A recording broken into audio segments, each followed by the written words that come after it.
to Sunday Recap. I'm Nana and I'm here with Jason. We are in our third week of Lent, and Jason, you preached on Sunday about the 10 Commandments. Would you like to give us a 3-minute summary of what you preached about on Sunday? Oh wow. So yeah, we just looked at the law, the commandments. So for example, we often view laws and commandments as these things that are there to restrict us, but what I spoke about was mainly in terms of changing our lens on how we view law and how we view commandments. So instead of seeing them as something that restricts, seeing it as something that provides us with freedom, seeing the laws as a gift. One of the examples I gave was, you know, when your parent says don't do this or do this, you don't say, oh, thank you mum or thank you dad for that law. You just kind of carry on with life. But then later on in life you realize, oh wow, they said that to protect us. So it's just more so about just seeing how much God loves us, and that these laws were not to hinder us, but were actually in fact to protect us and to help us. So yeah, it was just more so just going through that that dimension there, because it is quite a challenging thing to get your head around. Like, how can a law or an instruction be seen as a gift? Even the timing God gave the commandments was at a time when the Israelites had just become free. So rather than us looking at it as these strict, rigid laws that just want to hold us down and God doesn't want us to be happy and all of that, that's not true. He wants us to be free from the laws that govern society and the world. And by laws, I mean things like, big boys don't cry, and rules are meant to be broken, and I'm a law all unto myself. Like, those statements are still rules, they're still laws that you're abiding by, but they have no foundation. There's no freedom in that. So just relating it to like the law being a gift, it's a gift because it frees you from having to fall for the peer pressure. It frees you from having to do what everyone else is doing when it doesn't sit right within your spirit. That's good. So that's the gift element of it. It is quite complex to get your head around in terms of the thinking, but it is a gift. But if you think about your favorite thing, whether it be music, sports, or etc., if whoever's at the pinnacle of that was to tell you, oh, you should follow this, this, and this, and this, you're going to do it because you desire the outcome that that person has. And it's the same with the commandments. God is at the pinnacle, and he asks for us to align our will with him. So if he's at the pinnacle and he's given us these laws to help us, then it only makes sense for us to thank him for that. Because as you would with whoever your favorite sports person is or musician, you would pay for that coaching. God gives it to us for free. Yeah, so that is a quick summary of what I spoke about on Sunday. Yeah. Okay, great, awesome. Yeah. I think it's important because our perception of the things that God tells us to do is directly linked to how we live out our faith, how we live out our Christianity, and so if we see God's laws or God's instructions as something that's restrictive, I think there's something that you said, even alluding to the Sabbath, and you said, you know, some people work 7 days a week and don't even rest. And do we think that our way of doing things is better than God's ways of doing things? And so I think our perception of what God tells us to do and how he advises us to live is really important in terms of being able to experience that freedom or that liberty that he promises us. We're looking at wilderness living, and you spoke about how the children of Israel moving out of Egypt into the promised land, the reason why God gave them these commandments. Could you explain a little bit more about why God gave them the commandments. Yeah, sure.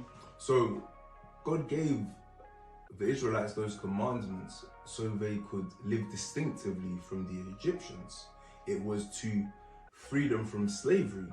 Just to give you some context, the Israelites were actually slaves in Egypt for generations and generations. So when God used Moses to set the Israelites free, he gave them these commandments so they could live distinctively from the Egyptians.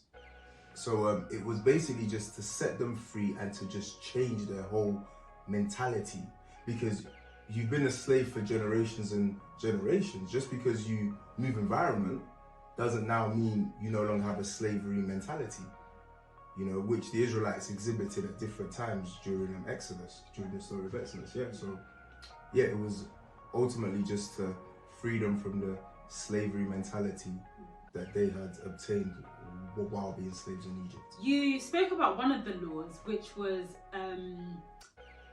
I think maybe the second half of the Ten Commandments, which are laws that kind of govern our relationships with each other. Yeah. And I know you touched on do not covet, do not steal, do not murder.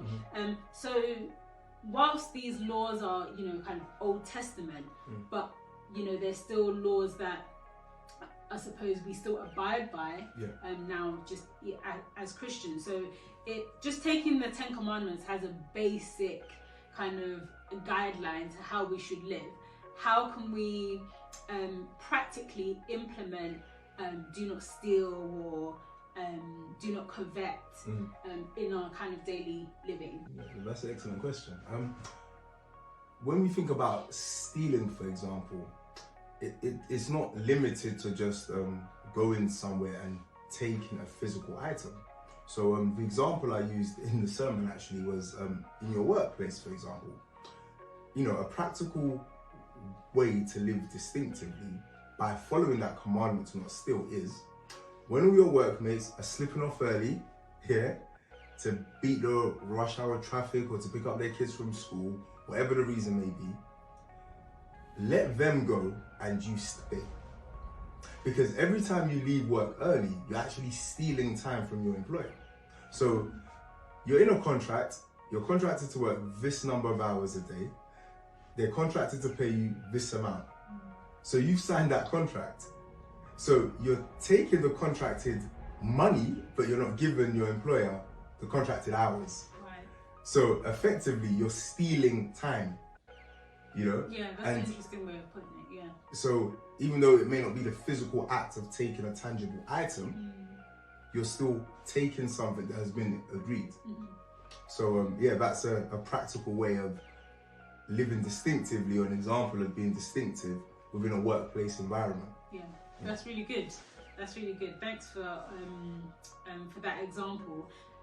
Can you explain a little bit more about that first commandment, you shall have no God beside me? So just to give you some context of that time, the Egyptians worshipped several gods. They didn't just have one. So that was the standard practice. So obviously, because the Israelites were living in Egypt and were slaves there, they adopted that. They saw that. That's what they were around. That was the environment at the time.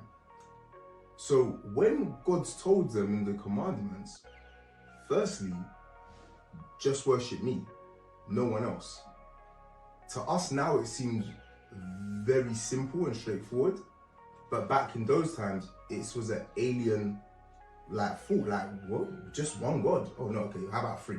Okay, what about five? Do you know what I'm saying? Yeah. So to us it seems quite simple, but back then that was a very extreme commandment to make. So that's just to give you guys some context around it. Thank you very much, Jason. We are going to be back next week. Of course, you can find the sermon on our social media platforms. You can find it here on YouTube and on Facebook and on Instagram. Sunday Recap will be on Instagram as well, so you can also watch it there. Make sure you join us this Thursday as well for our words from the cross as we break communion from our fast on Thursday here at St. Luke's at the chapel at 7 p.m. We look forward to seeing you. If you have any takeaways, any comments, please put them down in the comments below. We love to read them and share your thoughts with us. That being said,